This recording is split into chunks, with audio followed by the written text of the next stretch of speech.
آداب بچوں، آج میں آپ کو ٹالسٹوئی کی حکایات میں سے جو کہانی سنا رہی ہوں وہ اس کتاب کی 32ویں کہانی ہے اور اس کا عنوان ہے بوڑھا آدمی اور موت۔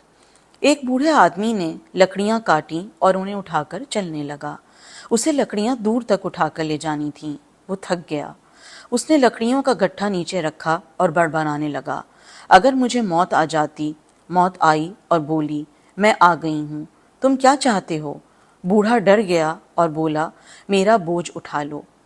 سبق: اس کہانی کو پڑھ کر ہمیں یہ سبق ملتا ہے کہ ہر بات سوچ کر کرنی چاہیے اور ہمیشہ منہ سے اچھی بات نکالنی چاہیے۔ بچوں، اگر یہ کہانی آپ کو پسند آئی تو بتائیے گا ضرور۔ شکریہ۔